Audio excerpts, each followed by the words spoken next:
Okay, so hello bachon, this is Abhishek sir from Moody Commerce Academy and here we begin with another video of chapter 3 planning है ना। Planning के दो video को हम complete कर लिए जिसमें हम characteristics of planning and limitation of planning ये दो चीज को हम कवर कर चुके हैं। ये वीडियो में हम कवर कर रहे हैं प्रोसेस ऑफ प्लानिंग है ना। अगर चैनल पे नए होंगे एक नंबर दे रहा हूं, नंबर को नोट कीजिए। वो नंबर पे आप हाय अभिषेक सर करके मैसेज कर दीजिएगा, वहां से आपको व्हाट्सएप कम्युनिटी चैनल में ऐड कर लिया जाएगा। ठीक है, बढ़ते हैं सर प्रोसेस ऑफ प्लानिंग की तरफ। लेकिन प्रोसेस ऑफ प्लानिंग शुरू करने से पहले मैं आपको ये चीज बता दूं, एक मार्क और एमसीक्यू लिए वेरी इंपॉर्टेंट क्वेश्चन कि प्लानिंग का स्टेज मतलब प्लानिंग का प्रोसेस शुरुआत कहां से होता है। प्लानिंग का स्टेज शुरुआत होता है ऑब्जेक्टिव डिसाइड करने से, ध्यान में रख लेना, और खत्म होता है इवैल्यूएशन ऑफ प्लान पे, है ना। तो ये चीज को फोकस करके रखना।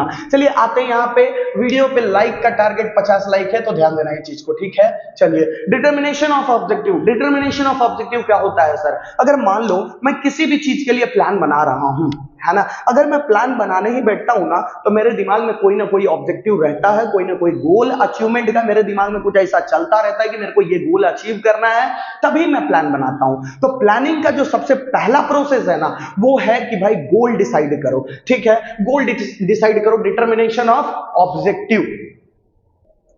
और वो ऑब्जेक्टिव भी होना कैसा चाहिए? देखो objective should be realistic and practical. ऐसा नहीं कि अगर मैं मान लो मैं यहाँ पे क्लासेस चलाता हूं तो क्लासेस चला रहा हूं तो मैं ऐसा तो नहीं सोच सकता कि अभी मेरा क्लास चल रहा है तो भाई 2 साल बाद मैं चंद्रमा पे जाके चांद पे जाके क्लास चलाऊंगा। नहीं, मेरा ऑब्जेक्टिव कैसा होना चाहिए? रियलिस्टिक होना चाहिए, प्रैक्टिकल होना चाहिए। आप जो भी ऑब्जेक्टिव डिसाइड कर रहे हो, जो भी गोल डिसाइड कर रहे हो, रियलिस्टिक होना चाहिए, अनरियलिस्टिक नहीं होना चाहिए, है ना, प्रैक्टिकल होना चाहिए। आपके टेक्स्ट बुक में प्रैक्टिकल को प्रैग्मेटिक लिखा है, लेकिन इतना डेंजर वर्ड लिखूंगा ना तो आपके लिए डेंजर हो जाएगा, इसलिए मैंने सिंपल किया है कि objective should be realistic and practical. आगे देखो, if objective are determined in a proper manner. अगर आप ऑब्जेक्टिव सही तरीके से डिसाइड करते हो, रियलिस्टिक डिसाइड करते हो, तो आपको क्या हेल्प मिलता है? Planning become useful to the management. तो प्लानिंग आपको हेल्प कर देगा गोल को अचीव करने में। ठीक है, ये हमारा पहला पॉइंट प्रोसेस का।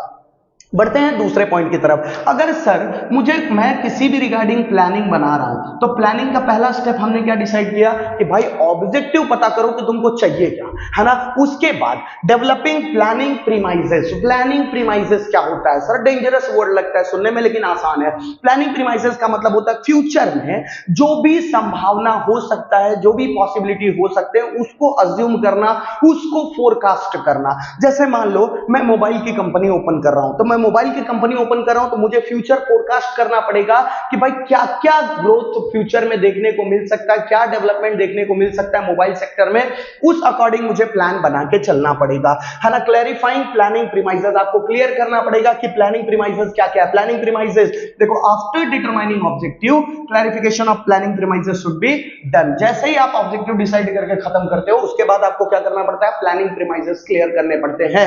अब प्लानिंग प्रीमाइसेस क्या होता है सर? एक मार्क के क्वेश्चन में पूछा जाता है। Planning premises means assumptions and forecasting. Future को फोरकास्ट करते हो, फ्यूचर की चीजों को अज्यूम करते हो, इसी को हम क्या बोलते हैं? Planning premises. अगर आप प्लानिंग प्रीमाइसेस को सही तरीके से नहीं करते हो, if the assumptions and forecasting are not clear, आपने अजम्पशन गलत तरीके से ले लिया, फ्यूचर को अज्यूम गलत तरीके से कर लिया, तो यहां पे आपको क्या दिखेगा? There may be possibility of failure of planning. आपका प्लान फेल होता हुआ दिखेगा, है ना। तो प्लान बनाते टाइम पे आपको यह ध्यान देना है कि फ्यूचर में क्या क्या पॉसिबिलिटीज है, कैसे चेंजेस आ सकते हैं, क्या हो सकता है, गवर्नमेंट के पॉलिसी में क्या बदलाव आ सकता है, कस्टमर के टेस्ट में क्या बदलाव आ सकता है, वो सारी चीज को ध्यान देके चलना पड़ेगा। जैसे भाई एक चीज का ध्यान दो ना, पहले लोगों को बिना कैमरे वाला भी फोन चल जाता था, लेकिन आज क्या हो गया? लोगों को 4 कैमरा चाहिए मोबाइल में, है ना। आने वाला टाइम क्या पता उनको पूरा कैमरा 8 कैमरे वाला फोन चाहिए होगा, है ना। देखो ना कैसा एक कंपनी ने क्या किया, सोचा, कंपनी ने फोरकास्ट किया, कंपनी ने ध्यान दिया इस चीज पे, है ना। If the assumptions and forecasting are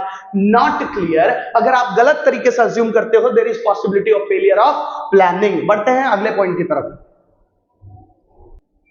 okay so बच्चों, हमने क्या किया? पहला स्टेप में ऑब्जेक्टिव को डिसाइड कर लिया। ऑब्जेक्टिव को डिसाइड करने के बाद हम प्लानिंग प्रीमाइसेस मतलब अजम्पशन फोरकास्ट भी कर लिए। तीसरे स्टेप पे चलते हैं। आप जिस भी रिगार्डिंग प्लान बना रहे हो, जैसे लेट सपोज करते हैं कि मेरे को एक होटल खोलना है किसी लोकल एरिया में या किसी प्लेस पे, तो मुझे क्या करना पड़ता है पता है? पहले मुझे ये चीज पता करना पड़ता है कि भाई वो होटल अगर मैं ओपन करता हूं तो वहां पे उस रिगार्डिंग कस्टमर है या नहीं है ना। डेटा को कलेक्ट करना पड़ता है, और भी डेटा कलेक्ट करने पड़ते हैं। जैसे भाई मेरे आसपास और कितने होटल ऐसे हैं जो मेरी तरह काम कर रहे हैं ऑलरेडी मार्केट में। तो collection and analysis of information, देखो आफ्टर प्लानिंग प्रीमाइसेस खत्म होने के बाद all the necessary information must be collected. आपको सारे जरूरत के जो इंफॉर्मेशन है, सारे जरूरत के जो डेटा है उसको कलेक्ट करने पड़ेंगे।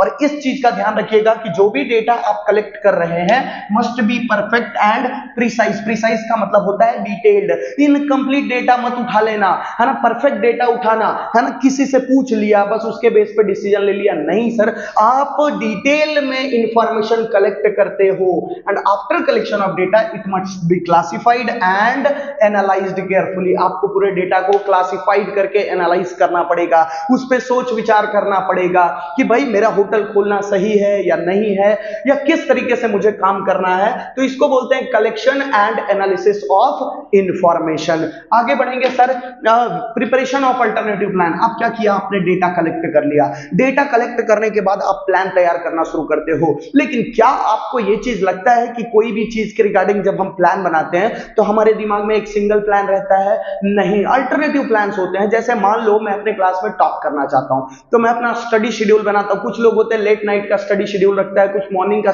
तो वो उनको अल्टरनेटिव प्लान्स तैयार करते हैं। प्रिपरेशन ऑफ अल्टरनेटिव प्लान मतलब पहुंचना मुझे यहां है, यहां पहुंचने के लिए मैं अगर यहां खड़ा हूं ऐसे भी जा सकता हूं, ऐसे भी जा सकता हूं, ऐसा भी जा सकता हूं, ऐसा बहुत सारे रास्ते हैं मेरे पास वहां तक पहुंचने के लिए, है ना। प्रिपरेशन ऑफ अल्टरनेटिव प्लान्स, बहुत सारे प्लान्स तैयार करती है कंपनी। देखो after collection and analysis of data alternative plan is to be made. Alternative plans तैयार करती है company. Planning in any field, आप कोई भी फील्ड के रिगार्डिंग प्लान देख लो, वहां पे आपको क्या देखने को मिलेगा, बहुत सारे प्लान्स इंक्लूडेड होते हैं उसमें। It includes various plans and alternative. For example बता दो ना सर, फिर ना देखो है ना यहाँ पे इंक्रीज द सेल्स। अगर मेरे को कंपनी का इंक्रीज करना है, सेल प्रोडक्ट बढ़ाना चाहता हूं, उसका बिकाना मतलब मार्केट में ज्यादा से ज्यादा बिके, मेरे पास क्या क्या रास्ते हैं सर? एडवर्टीजमेंट बढ़ा दूं या प्रोडक्ट का प्राइस घटा दूं, मेरे जो सेल्समैन हैं उनका ट्रेनिंग पे काम करूं। बहुत सारे रास्ते हैं जिसके थ्रू मैं अपने सेल्स को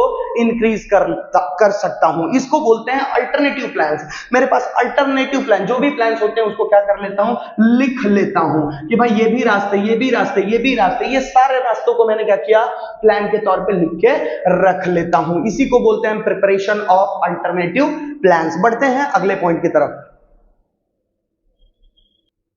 ओके, सो बच्चों अभी तक हमने क्या क्या किया? अभी हमने गोल डिसाइड किया, ऑब्जेक्टिव डिसाइड करने के बाद हम अजम्पशंस एंड फोरकास्टिंग किए थे। याद करते चलना स्टेप को। अजम्पशन एंड फोरकास्टिंग करने के बाद हमने क्या किया था, डेटा को कलेक्ट एंड एनालाइज किया था। वो करने के बाद अल्टरनेटिव प्लान्स हमने तैयार किया उसके बेस पे कि भाई किस तरीके से हम अपने गोल को अचीव कर सकते हैं। लेकिन क्या आप सारे प्लान को एक साथ लेके चलोगे? क्या सेल्समैन को भी ट्रेनिंग दे रहे हो, एडवर्टीजमेंट भी बढ़ा रहे हो, आप डिस्काउंट भी दे रहे हो प्रोडक्ट पे, ऐसे तो कंपनी लॉस में चला जाएगा। तो कंपनी करता क्या है पता है, उसको इवैल्यूएट करना शुरू करता है। जितने भी अल्टरनेटिव प्लान है ना, उसको सबको एक साथ रख के सबके पॉजिटिव एंड नेगेटिव पॉइंट्स देखना शुरू करता है कि कौन सा करना ज्यादा इफेक्टिव होगा। वो पता करने के लिए सारे प्लान, सारे अल्टरनेटिव प्लान्स को इवैल्यूएट करता है। इवैल्यूएट का मतलब क्या होता है, to check all the positive and negative effect of plan. Plan के क्या पॉजिटिव इफेक्ट है, कौन सा प्लान ज्यादा पॉजिटिव काम वर्क कर सकता है, या कौन सा प्लान ज्यादा खराब है तो उसको साइड करना है। ये सारा चीज चेक करने का काम करता है। और इवैल्यूएशन ऑफ अल्टरनेटिव कैसा प्रोसेस होता है पता है? It is an intellectual process. बुद्धि का इस्तेमाल लगता है, दिमाग का इस्तेमाल लगता है, इसीलिए इसको कैसा प्रोसेस बोला जाता है, इंटेलेक्चुअल प्रोसेस। भाई इतने सारे प्लान हैं आपके सामने और वो सारे प्लान को आप देख रहे हो, चेक कर रहे हो कि किसका क्या प्रोज है, क्या कॉन्स है। तो प्रोज एंड कॉन्स मतलब पॉजिटिव एंड नेगेटिव इफेक्ट को चेक करना, इसी चीज को हम बोलते हैं इवैल्यूएशन ऑफ अल्टरनेटिव प्लान्स। सारे अल्टरनेटिव प्लान्स को आप इवैल्यूएट करते हो। Next point is selection of best plan. Selection of best plan. अब ये सारे जो आपके पास अल्टरनेटिव प्लान थे वो सबको आपने इवैल्यूएट कर लिया। अब आपको इसमें से जो भी बेस्ट लगता है उसका आप सिलेक्शन करते हो। देखो ना, after comparing all the alternative plan, सारे अल्टरनेटिव प्लान्स को कंपेयर करने के बाद जो सबसे बेस्ट होता है उसको आप क्या कर लेते हो, सेलेक्ट कर लेते हो, है ना। यही तो है प्लानिंग का प्रोसेस। आप डायरेक्ट थोड़ी प्लान बनाते हो, आपके पास तो अल्टरनेटिव प्लान है, तो वो अल्टरनेटिव प्लान को इवेल्युएट करने का काम एंड देन उसमें से बेस्ट को चॉइस करने का काम है ना। The best plan must be chosen carefully. आपको बहुत ध्यान से, बहुत फोकस के साथ बेस्ट प्लान को चूज करना है। क्यों भाई? क्योंकि it will be followed in future, क्योंकि इसी के रिगार्डिंग आपके इंडस्ट्री में वर्क होने वाला है, इसी के बेस पे आपके एम्प्लॉइज कंपनी में काम करने वाले हैं। तो आपके जो प्लान होना चाहिए, जो आप बेस्ट प्लान को आप चॉइस कर रहे हो, वहां पे आपको पूरा फोकस रख के पूरा केयरफुल तरीके से प्लान को सिलेक्ट करना है। ठीक है, चलिए बढ़ते हैं आगे। ओके सो बच्चों, आ गए हम लास्ट टॉपिक के ऊपर, लास्ट पॉइंट की तरफ, 7th एंड 8th पॉइंट, है ना। अभी तक हमने ये सीख लिया कि भाई हमारे को मेन प्लान प्रिपेयर करने तक पहुंचना है ना। मेन प्लान तक पहुंचने से पहले हमने क्या क्या किया था? ऑब्जेक्टिव डिसाइड किया था, है ना। ऑब्जेक्टिव डिसाइड करने के बाद हम दूसरे स्टेप पे गए थे, प्लानिंग प्रीमाइसेस पे। देन डेटा को कलेक्ट करना एंड उसको एनालाइज किया, देन प्लान्स की तरफ आ गए थे, अल्टरनेटिव प्लान्स बनाए, देन उनको इवेल्युएट किए एंड इवेल्युएट करने के बाद हमने क्या किया? Selection of best plan. हम अभी तक हमारा मेन प्लान को सिलेक्ट कर चुके हैं। मेन प्लान सेलेक्ट करने के बाद हम क्या करते हैं सर? तो मेन प्लान को सपोर्ट करने के लिए हम कुछ प्लान्स को हमारे साथ लेकर चलते हैं, जिसको बोलते हैं हम सब्सिडियरी प्लान। जैसे सिर्फ मेन प्लान के दम पे पूरा कंपनी वर्क नहीं करता, मेन प्लान को सपोर्ट करने के लिए कुछ सपोर्टिव प्लान बनाए जाते हैं, छोटे छोटे प्लान बनाए जाते हैं। देखो यहाँ पे, और सब्सिडियरी प्लान एक मार्क के क्वेश्चन में पूछा जाता है, what do you mean by subsidiary plan, है ना। तो सब्सिडियरी प्लान क्या होता है? Subsidiary plan is a secondary plan that supports main plan. Subsidiary plan क्या होता है? सेकेंडरी प्लान होता है, मेन प्लान नहीं होता। मेन प्लान को सपोर्ट करने वाला प्लान है, इसीलिए तो इसको सेकेंडरी प्लान बोला जाता है ना। That support main plan. जैसे एग्जांपल के तौर पे, to launch a new product in market, अगर मुझे नया प्रोडक्ट मार्केट में लॉन्च करना है ना, तो मेरा मेन प्लान किसके रिगार्डिंग होगा?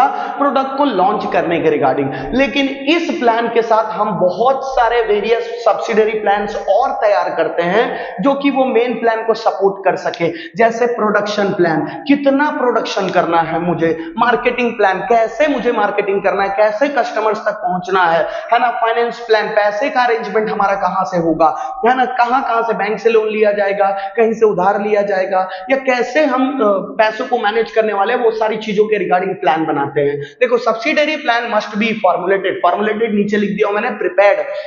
क्या करना पड़ता है आपको? सब्सिडियरी प्लान को प्रिपेयर करना पड़ता है, इवेल्युएट भी करना पड़ता है। इवेल्युएट मतलब चेक भी कर लेना, है ना। ओके, ये हो गया formulation and evaluation of secondary plan. Last point ये टॉपिक का, इवेल्युएशन ऑफ प्लान, है ना। उससे पहले आपको याद दिला दूं, 50 लाइक का टारगेट है, तो 50 लाइक करवा देना भाई, ठीक है। 50 लाइक होते ही मैं नेक्स्ट वीडियो आपको अपलोड करवा दूंगा, ठीक है। Evaluation of plan, evaluation of plan शुरू में मैंने बताया आपको, इवैल्यूएशन का मतलब होता है फॉलो अप। इवोल्यूशन का मतलब क्या होता है? फॉलो अप करना। भाई अब मैंने मेन प्लान भी बना लिया, सब्सिडियरी प्लान भी बना लिया, अब क्या करता हूं पता है? सारे प्लान्स को फॉलो करना शुरू करता हूं, फॉलो अप लेता हूं, चेक करता रहता हूं कि भाई प्लान के अकॉर्डिंग वर्क हो रहा है या नहीं हो रहा है। देखो, after formulation and evolution of subsidiary plans, entire plan is evaluated. सारे प्लान्स का फॉलो अप लेना शुरू करता हूं। When we proceed step by step, ये लाइन इंपॉर्टेंट है सर, एक मार्क के क्वेश्चन में बहुत बार पूछा गया हुआ क्वेश्चन है। When we proceed step by step, जब हम स्टेप बाय स्टेप वर्क करते हैं, तब उसको कौन सा प्रिंसिपल बोला जाता है? Look and lip. क्वेश्चन पूछा जाता है, when is look and leap principle is adopted. आप बता देना, जब हम काम को स्टेप बाय स्टेप करते हैं, तब कौन सा प्रिंसिपल फॉलो होता है? लुक एंड लिप, है ना। देखो डिसीजन लो, देखो डिसीजन लो, देखो चेक करो डिसीजन लो, आगे बढ़ो, है ना।